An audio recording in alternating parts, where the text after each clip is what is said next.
Assalamualaikum warahmatullahi wabarakatuh. Selamat pagi anak-anakku yang berbahagia. Kembali lagi dengan saya di mata pelajaran Fikih MISD. Nah, pada kesempatan kali ini kita akan membahas suatu materi yang sangat menarik dari Fikih MISD, yakni materi tentang toharoh atau bersuci. Nah, sebelum memasuki materi, saya akan membacakan sedikit tujuan pembelajaran yang akan kita capai, yakni yang pertama, memahami pengertian bersuci dan pentingnya menjaga kebersihan diri dalam kehidupan sehari-hari. Kemudian yang kedua, menjelaskan jenis-jenis najis dan tata cara menyucikan sesuai dengan ajaran Islam. Dan yang terakhir, mengetahui tata cara toharoh yang benar berdasarkan rukun-rukunnya. Itulah tadi beberapa poin tentang tujuan pembelajaran yang akan kita capai dalam mata pelajaran Fikih MISD. Oke, langsung saja kita masuk ke materinya. Yang pertama ada pengertian toharoh. Toharoh artinya bersuci atau bersih. Toharoh terbagi menjadi dua macam, antara lain yang pertama toharoh dari najis dan yang kedua toharoh dari hadas. Sebelum itu kita akan membahas terkait dengan pengertian najis dan juga hadas. Najis adalah segala sesuatu yang kotor dan menjijikkan dengan digolongkan ke dalam tiga tingkatan, yakni tingkatan yang pertama mukhafafah, tingkatan yang kedua mutawasitoh, dan tingkatan yang ketiga mughaladoh. Sedangkan hadas adalah segala sesuatu yang hanya dapat dihilangkan dengan cara mandi dan bersuci. Nah, oke, lanjut lagi ke toharoh dari najis. Toharoh dari najis yang menempel di badan, pakaian, dan tempat. Cara menyucikannya cukup dibersihkan dengan air mutlak. Air mutlak merupakan air yang suci atau mensucikan. Kemudian membasuh benda yang terkena najis dengan cara berwudu atau menyiramnya dengan air yang suci. Kemudian toharoh dari hadas berlaku untuk badan. Cara mensucikannya yaitu dengan mandi. Selanjutnya kita akan membahas terkait dengan tiga tingkatan najis yang sudah disebutkan tadi. Yang pertama ada najis ringan atau mukhafafah. Najis ringan atau mukhafafah dapat disucikan dengan cara membersihkan air di area yang terkena najis. Contohnya air kencing bayi yang belum makan apa-apa selain air susu ibunya.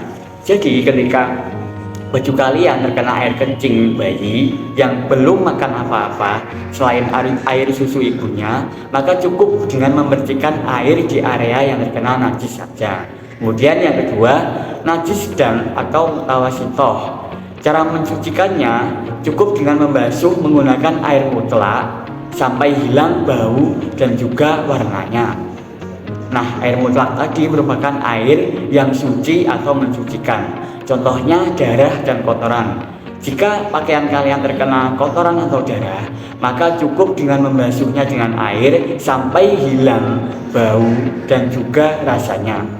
Kemudian yang ketiga, najis berat atau mughaladoh. Cara mensucikannya yaitu dicuci 7 kali dengan air mutlak, salah satunya dicampur dengan tanah atau debu. Contohnya air liur anjing.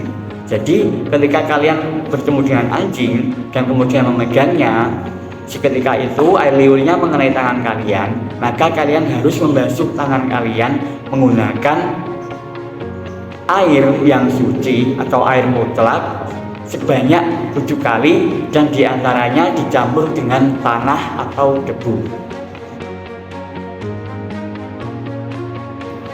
Nah, setelah membahas najis, selanjutnya kita akan membahas terkait dengan hadas.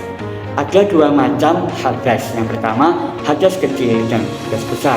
Hadas kecil, cara menghilangkannya yaitu dengan cara berwudu. Contohnya, kentut dan bersentuhan kulit antara lelaki dan perempuan yang bukan mahram sehingga membatalkan wudunya. Maka, jika kalian kentut atau bersentuhan kulit dengan perempuan yang bukan mahramnya, maka harus wudu kembali agar suci. Kemudian yang kedua ada hadas besar. Cara mensucikannya yaitu dengan mandi wajib. Nah, adapun contoh berhadas besar yaitu seseorang yang mengalami haid, nifas, wiladah, istihadah, dan meninggal, maka perlu dilakukannya mandi wajib.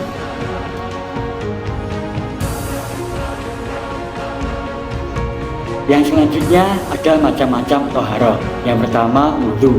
Rukun wudhu yaitu niat, membasuh wajah, membasuh tangan hingga siku, mengucap sebagian kepala, mengusap sebagian kepala, membasuh kedua kaki hingga mata kaki, dan tertib. Nah, untuk niat wudhu yakni Bismillahirrahmanirrahim, nawaitu wudu'a li raf'il hadasil asghari fardhon lillahi ta'ala. Kemudian yang kedua ada tayamum. Rukun tayamum yang pertama niat, mengusap muka dengan tanah atau debu, mengusap kedua tangan hingga siku dengan tanah atau debu, kemudian memindahkan debu ke anggota badan yang diusap, kemudian yang terakhir tertib. Adapun syarat untuk melakukan tayamum yakni yang pertama tidak ada air meski sudah dicari kemana-mana, dan yang kedua berhalangan menggunakan air seperti sakit. Misal menggunakan air nanti sakitnya tambah parah, jadi diperbolehkan untuk bertayamum. Kemudian yang ketiga telah masuk waktu sholat. Jika terburu-buru untuk melakukan sholat dan tidak sempat untuk berwudu, maka boleh untuk melakukan tayamum. Dan yang terakhir dengan debu yang suci. Adapun niat tayamum yakni Bismillahirrahmanirrahim, nawaitu tayamuma li istibahati sholati lillahi ta'ala. Kemudian hikmah bertoharoh atau bersuci. Yang pertama mendidik manusia agar terbiasa hidup bersih.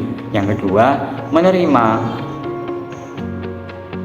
Adapun hikmah bertoharoh atau bersuci yakni adapun hikmah bertoharoh atau bersuci yakni adapun hikmah bertoharoh atau bersuci yakni yang pertama mendidik manusia agar terbiasa hidup bersih, yang kedua memelihara kehormatan dan harga diri, yang ketiga bersuci adalah sebagian dari iman, dan yang keempat memelihara kesehatan, yang kelima mendidik manusia berakhlak mulia, dan yang terakhir sarana mendekatkan diri kepada Allah Subhanahu wa Ta'ala. Nah, anak-anak, itulah tadi materi terkait dengan bertoharoh atau bersuci. Cukup sekian pertemuan kita pada pagi hari ini. Saya memohon maaf bila ada salah kata. Wassalamualaikum warahmatullahi wabarakatuh. Sampai jumpa lagi.